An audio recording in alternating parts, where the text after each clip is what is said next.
આપણે કાલે 8મું પ્રકરણ શરૂ કર્યું છે।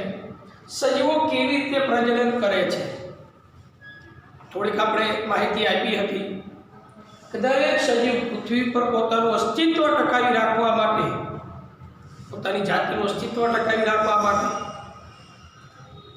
પોતાની જાતિને લાંબા સમય સુધી ટકાવી રાખવા માટે નવા સજીવ ઉત્પન્ન કરવા જરૂરી હોય છે। તેના માટે એક પ્રજનન કાર્ય કરે છે મિત્રો। એટલે આપણે કાલે એ પણ ચર્ચા કરી હતી કે સજીવોને જીવતા રહેવા માટે પ્રજનનની કોઈ આવશ્યકતા નથી।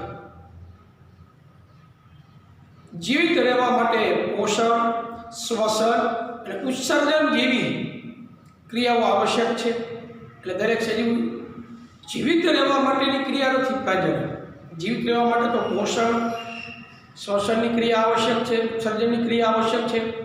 આ ક્રિયાથી જીવિત રહી શકે છે, પણ પ્રજનનની ક્રિયા જીવિત રહેવા માટેની નથી મિત્રો। સમગ્ર જીવનકાળ દરમિયાન પ્રજનન કાર્ય ન થાય તો પણ મિત્રો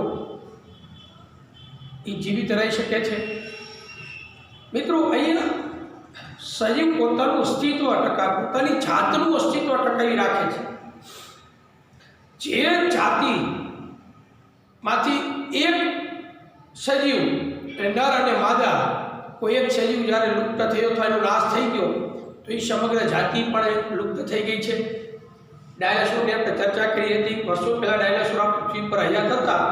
હાલના તબક્કે આ ડાયનાસોર કોઈ છે નહીં, પણ એના જે અવશેષો કહી શકાય એના અંશ એના સ્વરૂપના જોવા મળે છે, પણ મૂળ જે ડાયનાસોર છે એ ત્યારે હાલમાં જોવા મળતા નથી। તો હવે પેજ નંબર 127 ઉપર જુઓ। શું સજીવો પૂર્ણરૂપે પોતાની પ્રતિકૃતિનું સર્જન કરે છે?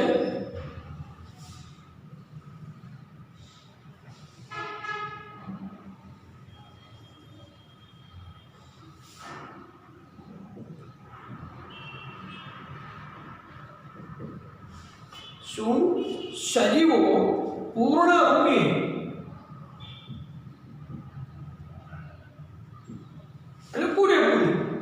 પૂર્ણરૂપે પોતાની પ્રતિકૃતિ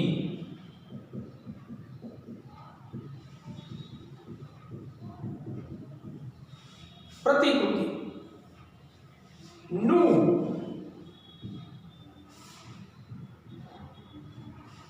સર્જન કરે છે? આવો એક પ્રશ્ન પૂછો છે આપણે। શું સજીવો પૂર્ણરૂપે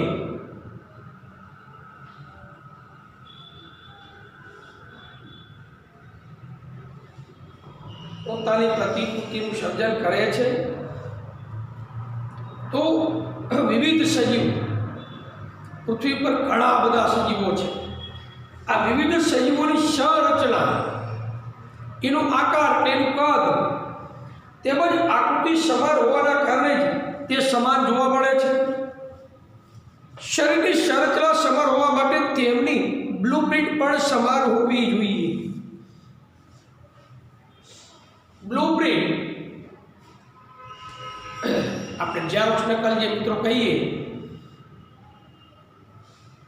ઓરિજિનલ પ્રિન્ટ હોય એની ઝેરોક્સ કરાવી આપણે, એને ઘણી બધી ઝેરોક્સ મળી આવે, પણ ઓરિજિનલ હોય છે કહેવાય ને। અહીંયા બ્લુપ્રિન્ટ આપણે એવું કહે છે કે સજીવોની સંરચના જે છે, એનો આકાર, એ કદ બધું એનું સમાન છે, એમની આકૃતિ સરખી છે, એના કારણે સમાન જોવા મળે છે। શરીરની સંરચના સમાન હોવા માટે એમની બ્લુપ્રિન્ટ પણ સમાન હોવી જોઈએ। માણસનું સંતાન માણસ જ બને, પ્રાણીનું સંતાન પ્રાણી હોય, ગાયનું બચ્ચું ગાય કે વાછરડું કહી શકાય। સિંહ વાઘો તો એમના બચ્ચા જે બનતા હોય એમની બ્લુપ્રિન્ટ સમાન જ હોવી જોઈએ। ચકલીનું બચ્ચું ચકલી બને, બિલાડીનું બચ્ચું બિલાડી બને, માણસનું બચ્ચું માણસ જ બને। મિત્રો અહીંયા સજીવની સંરચનાની બ્લુપ્રિન્ટ તૈયાર કરવાની ક્રિયા એ મહત્વનો ભાગ ભજવે છે। પોતાના મૂળભૂત રીતે પ્રજનન કરવું એટલે શું? વ્યાખ્યા સ્વરૂપે છે, તમે જુઓ. પોતાના મૂળભૂત રીતે પ્રજનન કરવું એટલે સજીવની સંરચનાની બ્લુપ્રિન્ટ તૈયાર કરવાની ક્રિયા. સજીવની બ્લુપ્રિન્ટ તૈયાર કરવાની ક્રિયા એટલે પ્રજનનની ક્રિયા. સજીવની બ્લુપ્રિન્ટ તૈયાર થાય, ઓરિજિનલ પ્રિન્ટ જેવી પ્રિન્ટ તૈયાર થાય. એમાં શું હોય? કોષની અંદર કોષ કેન્દ્ર હોય. ધોરણ 9માં તમે જોઈ ગયા છો, એનો અભ્યાસ કરી ગયા છો કે કોષ કેન્દ્રમાં રહેલા રંગસૂત્રોના ડીએનએ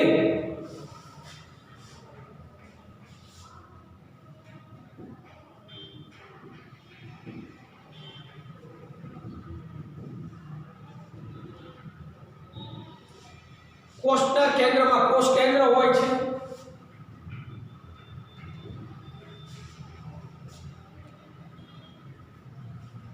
કોષ કેન્દ્રમાં રંગસૂત્ર હોય.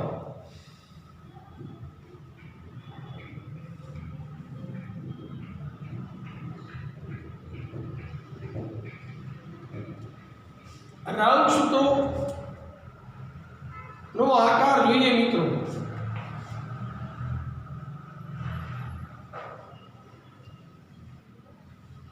આવા રંગસૂત્ર હોય.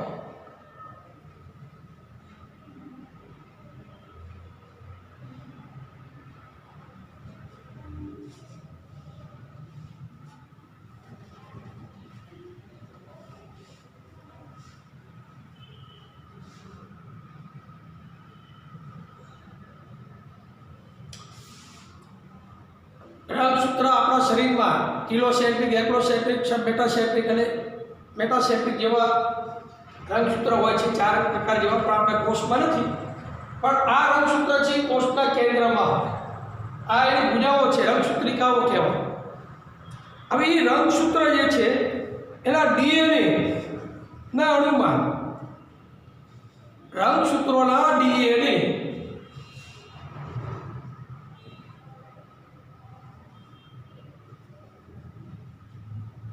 ડિઓક્સી રિબો ન્યુક્લિક એસિડ, આ એનું પૂરું નામ છે. Deoxy ribo nucleic acid, DNA. Full name યાદ રાખવાનું. ડીએનએ નું પૂરું નામ આપો, ડિઓક્સી રિબો ન્યુક્લિક એસિડ. આ રંગસૂત્રમાં આવેલા ડીએનએ ભાગ ભજવે છે. બ્લુપ્રિન્ટ બનાવવામાં કોણ ભાગ ભજવે છે? તો રંગસૂત્રમાં આવેલા ડીએનએ બ્લુપ્રિન્ટ બનાવવામાં ભાગ ભજવે છે. તો આ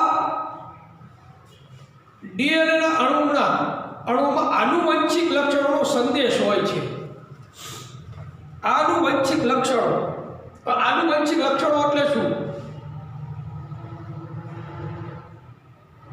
મિત્રો, આનુવંશિકતા આગળના ચેપ્ટરમાં ભણવામાં આવશે. પિતૃ પેઢીના લક્ષણો સંતતિમાં ઉતરી આવવાની ઘટનાને આનુવંશિકતા કહેવાય. તો આમાં આનુવંશિક લક્ષણો એટલે પિતૃ પેઢીના લક્ષણો કહેવાય.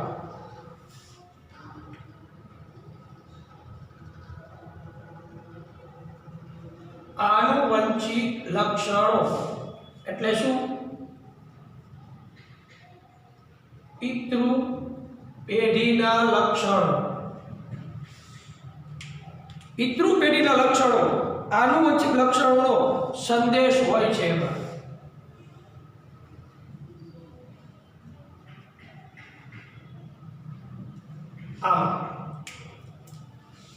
કોષની અંદર આવેલું કોષ કેન્દ્રમાં રહેલા રંગસૂત્રની અંદર રંગસૂત્રમાં આવેલા ડીએનએ, એ ડીએનએ એટલે ડિઓક્સીરિબોન્યુક્લિક એસિડ, આનુવંશિક લક્ષણોનો સંદેશ હોય છે. મતલબ પિતૃ પેઢીના લક્ષણો એમાં છુપાયેલા હોય છે, જે પિતૃ તરફથી સંતતિમાં આવે છે. એટલે માતા પિતાના લક્ષણ બાળકમાં આવે. બાળકમાં તમે જુઓ, બાળક મોટું થાય એનો ચહેરો જોઈને આપણને ક્યારેક ખ્યાલ આવી જાય, કાના પપ્પા આ ફલાણા ભાઈનો ભાગો છે, આ ફલાણા ટૂંકમાં દીકરો દીકરી જે આપણે ચહેરો જોઈને એના મમ્મી પપ્પા વિશે અનુમાન લગાવી શકીએ. ચહેરો માતા પિતાને મળતો આવે છે. આ આનુવંશિકતાની દેન છે. કારણ કે બાળકનો જન્મ થાય છે પહેલાં માતા પિતાના જે સંયોગીકરણથી જ્યારે ગર્ભમાં બાળકનો સમન્વય થાય, બાળક જ્યારે ગર્ભમાં ઉછેરાય છે અને બાળકની જ્યારે રચના થાય છે ત્યારે તેમાં ડીએનએ જે મિત્રો ડીઓક્સીરિબોન્યુક્લિક એસિડ, એ ડીએનએમાં માતા પિતાના જે આનુવંશિક લક્ષણો છે એ સંતતિમાં ઉતરી આવે છે, જેના કારણે બાળકનો ચહેરો અથવા બાળકના અમુક લક્ષણો માતા અથવા પિતાને મળતા આવે છે. ક્યારેક એવું પણ બને આવા વંશીય લક્ષણો જે છે, આનુવંશિક લક્ષણો, એ મિત્રો આંખો સાથે જોડાયેલા હોય. એટલે કે માતા પિતાની આંખો, તમે જુઓ કોઈ પિંગરી આપણે આંખો કહીએ છીએ, ભૂરી આંખો હોય તો બાળકની આંખો પણ ભૂરી મળે. માતા પિતાના વાળ જો ભૂરા હોય તો બાળકના પણ વાળ ભૂરા હોય. આપસી પ્રજા હોય, દક્ષિણ આફ્રિકાના લોકો જે તમે જુઓ એકદમ વાંકડિયા વાળ ધરાવે છે તો એમના બાળકોના વાળ પણ એકદમ વાંકડિયા જ હોય છે. આ ઘટના એવું સૂચવે છે કે આનુવંશિક લક્ષણો ડીએનએમાં છુપાયેલા છે અને પિતૃ પેઢીના લક્ષણો સંતતિને પ્રાપ્ત થાય છે. તો પિતૃ તરફથી સંતતિમાં આ લક્ષણો પ્રાપ્ત થાય છે. કોષના કોષ કેન્દ્રમાં રહેલા ડીએનએમાં પ્રોટીન સંશ્લેષણ હેતુ માહિતી હોય છે. ડીએનએમાં પાસે પ્રોટીન આવેલું હોય, એ પ્રોટીન છે એ લક્ષણો ધરાવે છે મિત્રો. એટલે પ્રોટીન જે છે એનું સંશ્લેષણ હેતુ માહિતી હોય છે. તો આ સંદેશ તો આનુવંશિક લક્ષણો જે છે એટલે કે પિતૃ પેઢીના લક્ષણો પિતૃમાંથી સંતતિમાં આવે છે. કોષ કેન્દ્રમાં જે ડીએનએ ડીઓક્સીરિબોન્યુક્લિક એસિડ રહેલું છે તો એના ડીએનએ કોષમાં પ્રોટીન સંશ્લેષણની સૂચનાઓ હોય છે. એટલે પ્રોટીન જ મિત્રો મહત્વનો ભાગ ભજવે છે, જે પિતૃ પેઢીના લક્ષણો સંતતિમાં ઉતરી આવે છે. કોષમાં ઉત્પન્ન થતા પ્રોટીનના પ્રકાર લક્ષણો માટે જવાબદાર છે. આ સંદેશ અલગ હોવાની સ્થિતિમાં નિર્માણ કે સંશ્લેષણ પામતો પ્રોટીન પણ ભિન્ન છે. ભિન્ન એટલે જુદો હોય છે મિત્રો.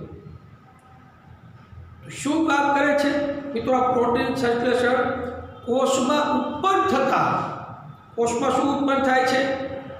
પ્રોટીન કયા પ્રકારનો છે? જુદો હોય ને, એટલે પ્રોટીન ભિન્ન હોય છે. તો એ પ્રોટીનના પ્રકાર લક્ષણો માટે જવાબદાર બને છે. કારણ કે પ્રોટીન કયા પ્રકારનો પ્રોટીન છે એવા રીતે સંતતિમાં લક્ષણો ઉતરી આવે છે. તો ભિન્ન પ્રોટીન એટલે કે પરિવર્તિત બદલાયેલા જે લક્ષણો છે એ શારીરિક સંરચના તરફ દોરી જાય છે અને બાળકનું જે બોડી સ્ટ્રક્ચર તૈયાર થાય છે, સજીવનું શરીર નિર્માણ પામે છે. આમ પ્રજનનની મૂળભૂત ઘટના ડીએનએની પ્રતિકૃતિ બનાવવાની, ડીઓક્સીરિબોન્યુક્લિક એસિડની પ્રતિકૃતિ એટલે એની પ્રિન્ટ, ફોટોગ્રાફી જેમ કરીએ છીએ, મૂર્તિ એક પ્રકારની. તો આ ડીએનએની પ્રતિકૃતિ બનાવવા માટે કોષો વિવિધ રાસાયણિક ક્રિયાઓનો ઉપયોગ કરે છે. આપણા શરીરના કોષો એટલે નર અને માદાના જે કોષો છે એ કોષો ડીએનએની પ્રતિકૃતિ બનાવવા માટે ઘણી બધી રાસાયણિક પ્રક્રિયાઓમાંથી પસાર થાય છે, જે પ્રજનન કોષમાં ડીએનએની 2 પ્રતિકૃતિઓ બનાવે છે. મિત્રો, અનુગામી પેઢી એક જ જાતિ હોય, એક જ જાતિના શરીરમાં વિશિષ્ટ ડીએનએ હોય છે. પ્રાણીની જાત છે, મનુષ્ય જાત કહેવાય. તો એ જાતિ જે છે તો એક જ જાતિના સજીવોમાં વિશિષ્ટ ડીએનએ હોય છે અને તે પ્રજનન દ્વારા અનુગામી પેઢીમાં, આનુવંશિક પેઢી એટલે પિતૃ પેઢી, અનુગામી પેઢી એટલે સંતતિ. તો અનુગામી પેઢીમાં શું થાય મિત્રો? વારસાગત રૂપે પ્રાપ્ત થાય. અનુગામી પેઢીમાં વારસાગત સ્વરૂપે એટલે વારસા રૂપે પ્રાપ્ત થાય છે લક્ષણો. ડીએનએ પાસે રહેતી માહિતી અનુરૂપ પ્રોટીનનું નિર્માણ થાય છે. ડીઓક્સીરિબોન્યુક્લિક એસિડ એટલે ડીએનએ પાસે રહેલી માહિતી, કઈ માહિતી રહેલી છે? આનુવંશિક લક્ષણોની માહિતી છે. પિતૃ પેઢીના લક્ષણોની માહિતી ડીએનએ પાસે છે. ઓકે, તો એ પિતૃ પેઢીના જે લક્ષણો છે મિત્રો એની જે માહિતી છે ડીએનએ પાછી એને અનુરૂપ એ પ્રોટીન શું કરે છે, એ પ્રોટીનનું નિર્માણ થાય છે. જેવી માહિતી ડીએનએ પાસે હોય એવા પ્રોટીનનું નિર્માણ થાય એટલે એના દ્વારા જન્મતું બાળક માતા અને પિતાને મળતું આવતું હશે. આથી સજીવો થોડી ભિન્નતાઓ સાથે તેમની આબેહૂબ પ્રતિકૃતિઓનું નિર્માણ કરે છે. એટલે બાળક છે માતા પિતાને 100% મળતું ન હોય પણ 50% બાળક મળતું આવતું હોય, 50% એ ભિન્નતા સાથે પણ જન્મે. એટલે સંપૂર્ણ ચહેરો મળતો ન હોય પણ ખબર તો પડી જાય મિત્રો આપણને કે ફલાણું બાળક ફલાણા ભાઈનું છે, એનો ચહેરો માતા પિતાને કોઈને મળતો તો આવતો જ હશે. તો આ જે છે ને એ ડીએનએ દ્વારા નિર્માણ પામતા પ્રોટીનનું જ કારણ છે. એમાં વંશીય લક્ષણો ડીએનએ પાસે જે માહિતી છે એ કઈ માહિતી હશે? આનુવંશિક લક્ષણોની માહિતી ડીએનએ પાસે હોય અને એ પિતૃપેઢી માહિતી જે છે માહિતી પ્રમાણે પ્રોટીન નિર્માણ પામે છે. એટલે આબેહૂબ પ્રતિકૃતિ બને. આબેહૂબ એટલે જેવી ઓરિજિનલ પ્રિન્ટ એવી જ ઝેરોક્સ નકલ તૈયાર થાય છે. તો જે પ્રજનન કોષમાં ડીએનએની 2 પ્રતિકૃતિઓ બનાવે છે અને તેઓ એકબીજાથી અલગ હોવું જરૂરી હોય છે, પરંતુ ડીએનએની એક પ્રતિકૃતિને મૂળ કોષમાં રાખીને બીજી પ્રતિકૃતિને તેની બહાર કાઢી નાખવાથી કામ ચાલતું નથી. 2 પ્રતિકૃતિ પ્રોટીન આધારિત તૈયાર થાય છે મિત્રો. પ્રોટીન આનુવંશિક લક્ષણો પ્રમાણે માહિતી ફેરફાર કરે છે. તો અહીંયા બાહ્ય પ્રતિકૃતિ એકલા કોષની અંદર રાખવામાં આવે, બીજી પ્રતિકૃતિ બહાર કાઢી નાખવામાં આવે તો મિત્રો એ બહાર કાઢીને બધી કામ ચાલશે નહીં. કારણ કે બીજી પ્રતિકૃતિની પાસે જૈવિક ક્રિયાઓના રક્ષણ માટે સંગઠિત કોષીય સંરચના હોતી જ નથી. તેથી ડીએનએ પ્રતિકૃતિ બનાવવાની સાથે સાથે કોષીય સંરચનાનું સર્જન પણ થતું હોય છે. કોષીય સંરચના એટલે કોષોની દરેક સજીવ કોષ જુદા જુદા હોઈ શકે. તો કોષની જેવી સંરચના હોય ને એવી રીતે એ બ્લુપ્રિન્ટ તૈયાર થાય. પણ મૂળ બ્લુપ્રિન્ટ છે એ ડીએનએ પાસે રહેલી માહિતી એટલે કે આનુવંશિક લક્ષણો સાથે સંબંધ ધરાવે છે. ડીએનએ પાસે જે માહિતી છે આનુવંશિક લક્ષણોની એ પ્રમાણે પ્રોટીનનો ફેરફાર થાય, જે સંતતિમાં માહિતી ઉતરી આવે છે. એટલે સંતતિના જે લક્ષણો છે એ પિતૃપેઢી અને માતૃપેઢી બંનેને મળતા આવતા હોઈ શકે. મતલબ જેનું બાળક છે એ બાળકના લક્ષણો એ માતા પિતાને મળી આવે છે. તો એના પછી ડીએનએ પ્રતિકૃતિઓ અલગ થઈ જાય. પરિણામ રૂપે એક કોષ વિભાજિત થઈને 2 કોષ બનાવે. એક કોષ વિભાજિત થઈ 2 કોષમાં કન્વર્ટ થાય. હવે જન્મનાર દીકરો છે દીકરી તો પછી દીકરો ખ્યાલ, જન્મ પછી ખ્યાલ આવ્યો. અત્યારે મેડિકલ સાયન્સનું વિકસિત છે કે ગર્ભમાં રહેલું બાળક દીકરો છે કે દીકરી પણ આપણે મેડિકલ સાયન્સની મદદથી જાણી શકીએ છીએ. પણ દીકરો કે દીકરી જન્મવા માટે પિતૃપેઢીના લક્ષણો જવાબદાર હોય છે. અહીંયા એક કોષનું જે વિભાજન થાય છે એ વિભાજિત 2 કોષમાં જે રૂપાંતર થાય આ 2 કોષો એક સમાન છે પરંતુ શું તેઓ સમરૂપ છે ખરા? પ્રશ્ન પૂછે છે આપણે. સંપૂર્ણ રીતે સમરૂપ છે તો કોષ વિભાજન ફક્ત ડીએનએ પ્રતિકૃતિના સર્જન પૂરતું નથી. શા માટે? તો એ કોષ વિભાજન એટલે કે એ કોષીય પ્રજનન કહેવાય. શું કહેવાય? કોષીય પ્રજનન. તો અહીંયા આ કોષીય પ્રજનન એટલે શું?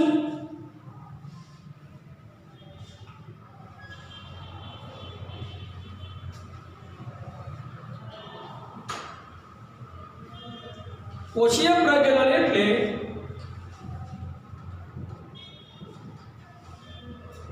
કોષ વિભાજન. કોષીય પ્રજનન એટલે શું? કોષ વિભાજન. કોષના 2 ભાગ. તો પિતૃકોષ વિભાજન બાદ 2 બાળકોષનું નિર્માણ કરે. પિતૃકોષ કેટલા કોષનું? 2 કોષમાં 2 બાળકોષો બનાવે છે. હવે પ્રજનન ક્રિયામાં આ જે ડીએનએ જે છે મિત્રો, આ પ્રશ્નનો જવાબ એ વાત પર નિર્ભર કરે છે કે પ્રતિકૃતિની પ્રક્રિયાઓ કેટલી ચોકસાઈથી સંપાદિત થાય છે। તો કોઈ પણ જીવરાસાયણિક પ્રક્રિયા સંપૂર્ણપણે વિશ્વસનીય હોતી નથી। આ અપેક્ષિત છે કે ડીએનએ પ્રતિકૃતિની પ્રક્રિયામાં કેટલીક ભિન્નતા હોઈ શકે છે। પરિણામ રૂપે નિર્માણ પામનારા ડીએનએની પ્રતિકૃતિ એક સમાન તો હશે, પરંતુ મૂળ ડીએનએ સમરૂપ ન હોઈ શકે છે કે કેટલીક ભિન્નતાઓ એટલી ઝડપી અને તીવ્ર હોય છે કે ડીએનએની નવી પ્રતિકૃતિ પોતાના કોષીય સંગઠનની સાથે સમયોજિત થઈ શકે નહીં। આ પ્રકારની સંતતિ કે બાળકોષ મૃત્યુ પામે છે, એટલે નાશ પામે। બીજી તરફ ડીએનએ પ્રતિકૃતિની અનેક ભિન્નતાઓ, આ વિભિન્નતાઓ એટલી બધી ઝડપી હોતી નથી। આ બાળકોષો સમાન હોવા છતાં કોઈને કોઈ સ્વરૂપે એકબીજાથી ભિન્ન હોય છે। પ્રજનનમાં થનારી આ ભિન્નતાઓ જે વિકાસનો આધાર છે, જેની ચર્ચા આપણે આગળના પાઠમાં કરવાના છીએ, પણ આપણે અહીંયા થોડી માહિતી લઈ લઈએ કે આ કોષીય પ્રજનન જે છે, કોષીય પ્રજનન એટલે કોષ વિભાજન। બે વિભાજન થઈ ગયું, પિતૃકોષ વિભાજન પામી બે બાળકોષનું નિર્માણ કરે છે। કેટલા? બે બાળકોષનું। તો પ્રજનન ક્રિયામાં ડીએનએ પ્રતિકૃતિનું સર્જન એ મૂળભૂત ઘટના છે। પ્રજનનની ક્રિયામાં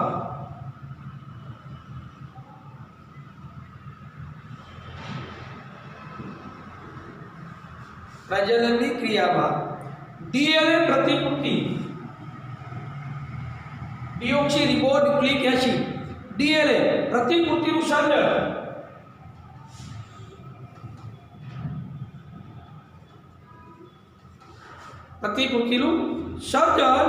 એ મૂળભૂત ઘટના છે।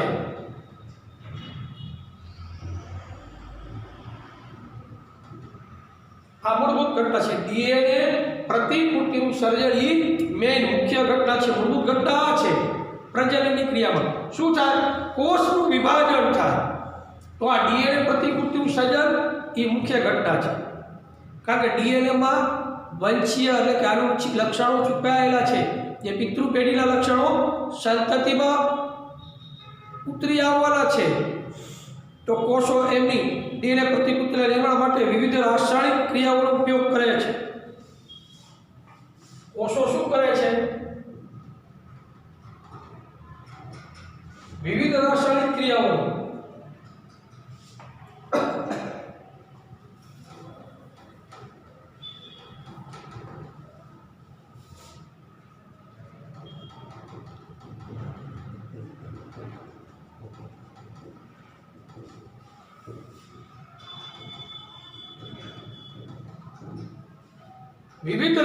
ક્રિયાઓનો ઉપયોગ કરે છે। શેના માટે?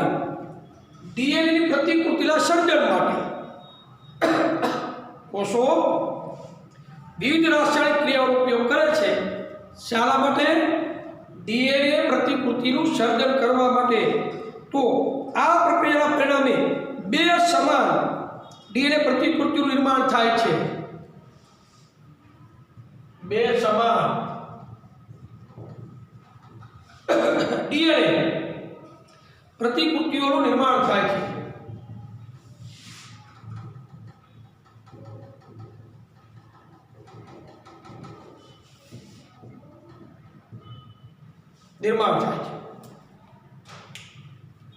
તો આ બે જે મિત્રો ડીએનએ પ્રતિકૃતિના સર્જનની સાથે બીજી કોષીય સંરચનાઓ એટલે એની અંગિકાઓ, કોષના અંગિકાઓ જે નાની સૂક્ષ્મ, તો એ અંગિકાઓ જે છે એનું પણ મિત્રો સર્જન થાય છે અહીંયા। તો અંતે આ ડીએનએ કેટલા? બે ડીએનએ જે નિર્માણ થયું ડીએનએ પ્રતિકૃતિનું, તો આ બે ડીએનએ પ્રતિકૃતિઓ તેમની સાથે કોષીય અંગિકાઓને લઈ બે સમાન બાળ કોષોમાં અલગ પડે છે। આ રીતે કોષ વિભાજન દ્વારા બે બાળ કોષોનું નિર્માણ થાય છે। કેટલા કોષોનું?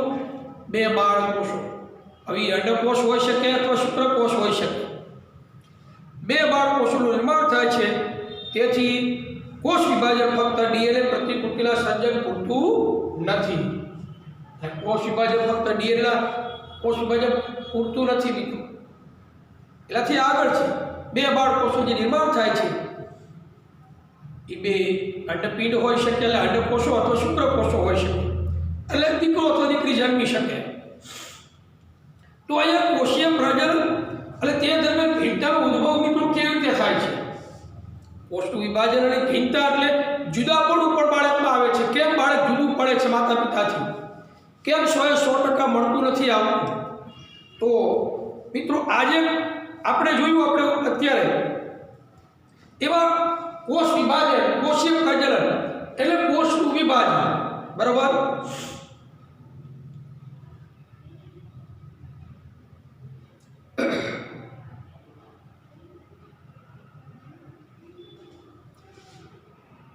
કોષનું વિભાજન થી બે બાળકોષો નિર્માણ પામે છે, પછી નર હોય કે માદા હોઈ શકે.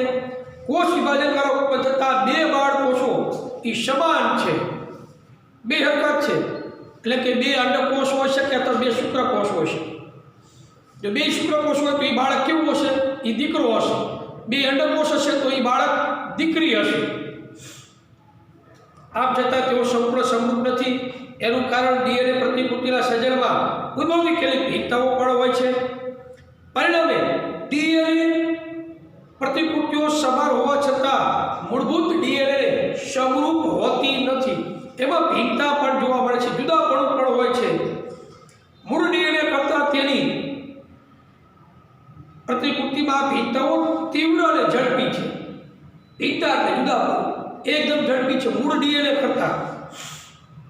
અને આ ભિન્નતાઓ કોષીય સંગઠન સાથે અનુકૂલિત થતી નથી. કોષીય સંગઠન સાથે એટલે કોષનું જે જૂથ છે એની સાથે બંધ બેસતી નથી. આથી ડીએનએમાં આવી ભિન્નતાઓ ધરાવતી સંતતિ શું થાય? આવી ભિન્નતા ધરાવતી સંતતિ એ બાળકોષો નાશ પામે એટલે મૃત્યુ થાય. શું થાય?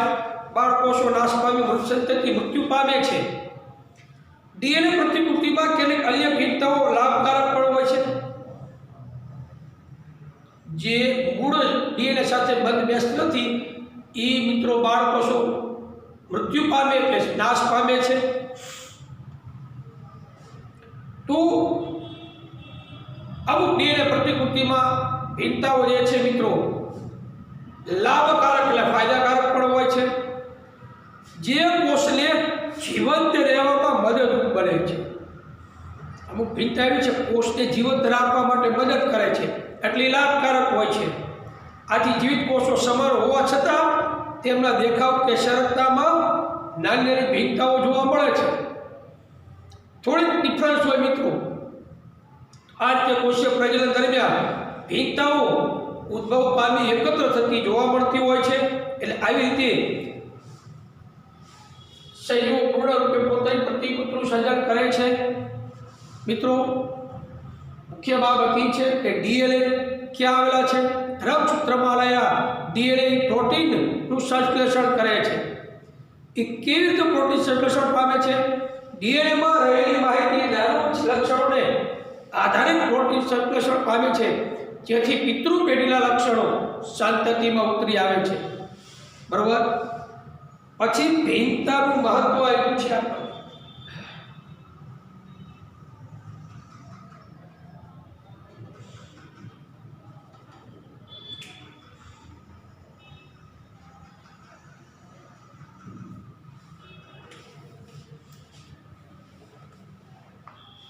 પોતાની પ્રજનન ક્ષમતાનો ઉપયોગ કરી સજીવોની વસ્તી યોગ્ય નિવસન તંત્રમાં સ્થાન અથવા વસવાટ પ્રાપ્ત કરે છે. ભિન્નતાનું મહત્વ, ભિન્નતા એટલે જુદાપણું, પણ પોતાની પ્રજનન ક્ષમતાનો ઉપયોગ કરી સજીવો પ્રજનન ક્ષમતા પુખ્તતા પ્રાપ્ત કરે ત્યારે પ્રાપ્ત થાય. કોઈ પણ સજીવ પુખ્તતા પ્રાપ્ત કરે એટલે પ્રજનન ક્ષમતા પ્રાપ્ત કરે છે. તો એ પોતાની પ્રજનન ક્ષમતાનો ઉપયોગ કરી સજીવોની વસ્તી એટલે પોતાની જાતિ સજીવોની વસ્તી યોગ્ય નિવસન તંત્રમાં સ્થાન અથવા વસવાટ પ્રાપ્ત કરે છે અને પોતાનું જૂથ વિશાળ થાય છે, નિવસન તંત્રમાં પોતાના સજીવો વિસ્તરિત થાય છે, પણ કઈ ક્રિયાથી? પ્રજનન દ્વારા. નવી સંતતિ જન્મ લે એટલે એમની સંખ્યામાં વધારો થાય છે. પ્રજનન દરમિયાન ડીએનએ પ્રતિકૃતિનું સાતત્ય સજીવની શારીરિક શરતના તેમજ બંધારણ એટલે ડિઝાઇન જાળવી રાખવા માટે અત્યંત મહત્વપૂર્ણ છે કે જે તેઓને વિશિષ્ટ વસવાટને યોગ્ય બનાવે છે. આમ કોઈ જાતિની વસ્તીની સ્થાયિત્વનો સંબંધ કોની સાથે હોય છે? પ્રજનન સાથે હોય છે. કોઈ પણ જાતિનું સ્થાયિત્વ ક્યારે પ્રાપ્ત થાય? પ્રજનન દ્વારા, કારણ કે એમની સંતતિમાં સતત વધારો થવો જોઈએ.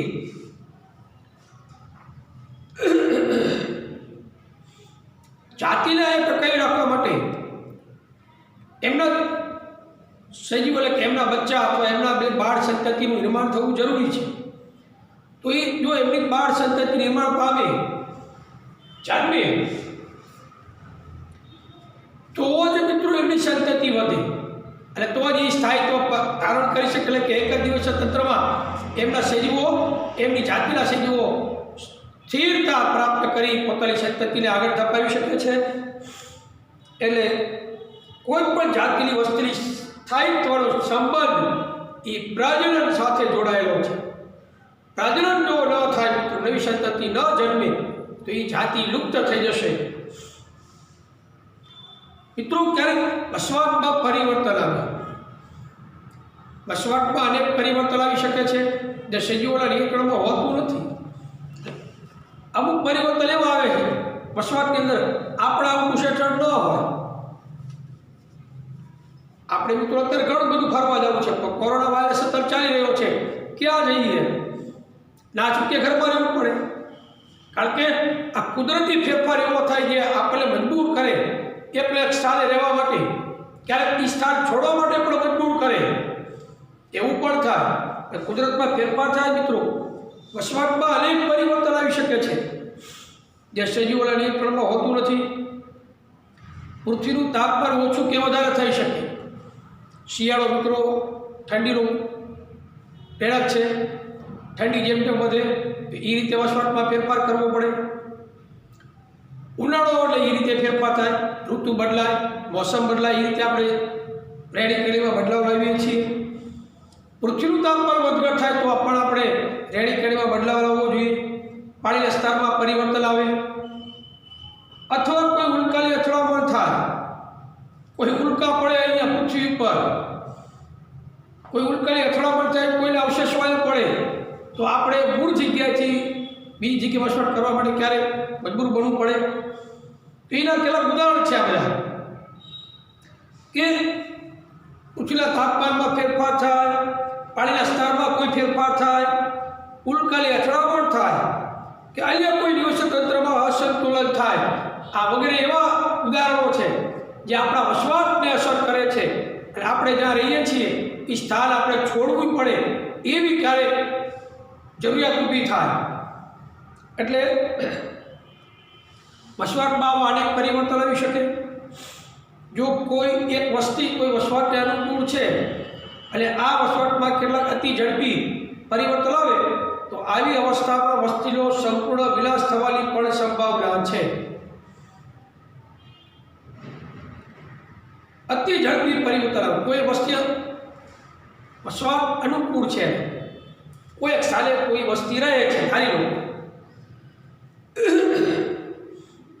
અને એ વસવાટમાં કેટલાક અતિ ઝડપી પરિવર્તન આવે, અનુકૂળ વાતાવરણ ન રહે, ઓક્સિજનની ખામી સર્જાય, પાણીની પ્રાપ્યતા લુપ્ત થઈ જાય, જેના ઉપર સજીવ નભતો હોય એ વસ્તુ આપણને પ્રાપ્ત થતી બંધ થઈ જાય, એટલે આપણે વસવાટ ત્યાંથી છોડવો જોઈએ. અતિ ઝડપી અસર કરે આપણા વસવાટને. આવી અવસ્થામાં વસ્તીનો સંપૂર્ણ વિનાશ થવાની પણ સંભાવના છે. હવા પાણી ખોરાક મળવાનું બંધ થઈ જાય તો પછી કાં તો જગ્યા છોડવી પડે, ક્યારેક એવું પણ બની જગ્યા છોડવા માટે સમય ન રહે અને વસ્તીનો સંપૂર્ણ નાશ થઈ શકે છે.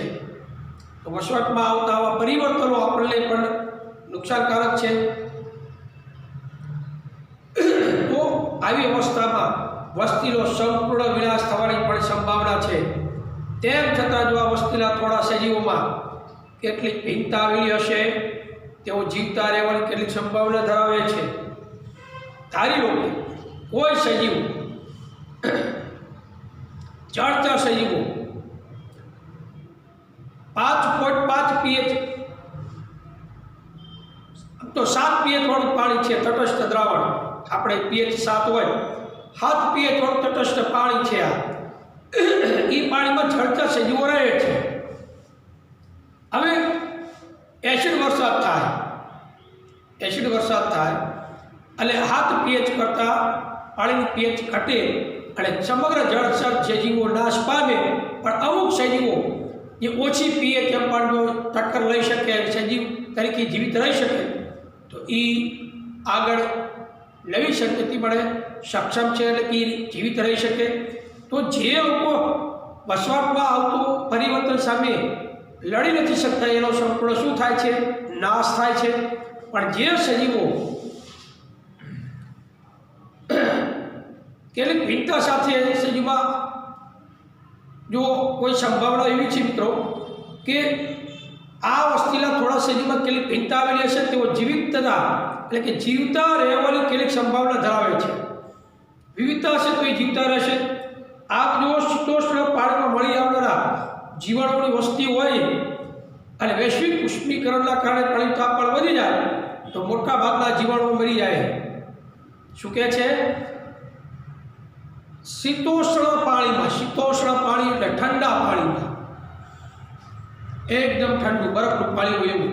એટલે જે ઠંડા પાણીમાં જે મળી આવે છે જીવાણુઓ, બેક્ટેરિયા, તો એ જીવાણુની વસ્તી જો હોય અને ગ્લોબલ વોર્મિંગના કારણે, ગ્લોબલ વોર્મિંગ એટલે વૈશ્વિક ઉષ્ણતામાન, દુનિયાનું તાપમાન વધી જાય.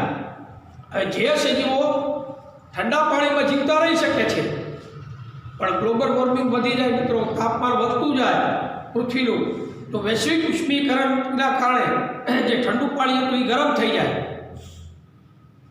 જે પાણી ઠંડુ હતું એ ઠંડા પાણીમાં જે જીવાણુઓ રહેતા હતા એ પાણી ગરમ થઈ જાય અને એ પાણીનું તાપમાન વધી જાય તો મોટા ભાગના જીવાણુઓને બેક્ટેરિયા મૃત્યુ પામશે.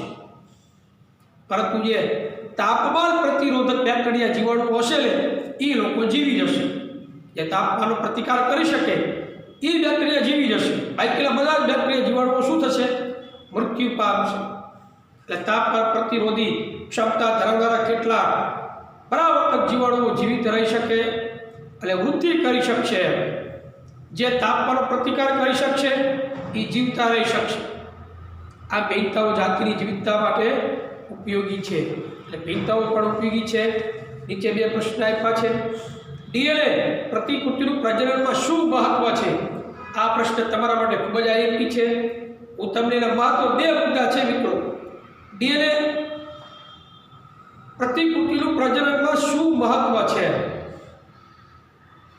ડીએનએ પ્રતિકૃતિનું પ્રજનનમાં શું મહત્વ છે? તો પહેલું કે પિતૃમાંથી તેમની સંતતિઓમાં આનુવંશિક માહિતીના વહન માટે, એટલે આનુવંશિક લક્ષણોના વહન માટે ડીએનએ પ્રતિકૃતિનું પ્રજનનમાં મહત્વ છે.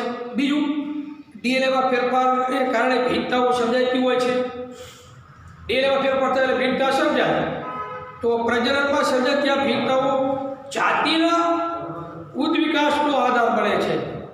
આવી 2 મિત્રો પ્રજનનમાં મહત્વ છે. પછી બીજો પ્રશ્ન છે, સજીવોમાં ભિન્નતા જાતિઓ માટે તો લાભદાયક છે પરંતુ વ્યક્તિગત રીતે આવશ્યક નથી. કેમ? એવો જવાબ એવો છે કે પ્રજનનમાં જે ડીએનએ છે, ડીઓક્સીરિબોન્યુક્લિક એસિડ, એ પ્રતિકૃતિનું સર્જન, ડીએનએ પ્રતિકૃતિનું સર્જન એ મૂળભૂત ઘટના છે. કેવી ઘટના છે? મૂળભૂત ઘટના છે. બરાબર? તો ડીએનએ પ્રતિકૃતિના સર્જનની ક્રિયા કેટલીક ભિન્નતાઓ દર્શાવી શકે છે મિત્રો. તો આ ભિન્નતાઓ જે છે ને એ વ્યક્તિગત રીતે અને પર્સનલી મિત્રો આપણે પ્રશ્નમાં કીધું છે કે આવશ્યક નથી. એમ વ્યક્તિગત રીતે ઉપયોગી ન પણ હોઈ શકે. બરાબર, પર્સનલી ઉપયોગી ન પણ હોય, પરંતુ જો આ ભિન્નતાઓ લાંબા સમયગાળા માટે એકત્ર થતી રહેતી હોય, લાંબા સમય માટે એકત્ર થતી રહે છે અને જાતિમાં ફેરફાર સર્જી શકે છે લાંબા સમયગાળે, આ ફેરફારો વિકાસ કરી શકે છે, ઉત્ક્રાંતિ કરી શકે છે. આ રીતે આ બંને પ્રશ્ન આપણે લખવાના છે. બરાબર, બાકીનું જે છે એકલ સજીવો દ્વારા ઉપયોગમાં લેવાતી પ્રજનન પદ્ધતિઓ મુદ્દા નંબર 8.2 આપણે કોર્સમાં નથી, લાભરી બધા જ પોઈન્ટ રદ કરવાના છે. ડાયરેક્ટ 8.3 થી શરૂ કરવાનું છે. બરાબર, 133 ઉપરથી, જે આપણે હવે પછીના લેક્ચરમાં એની ચર્ચા કરશું. નમસ્કાર.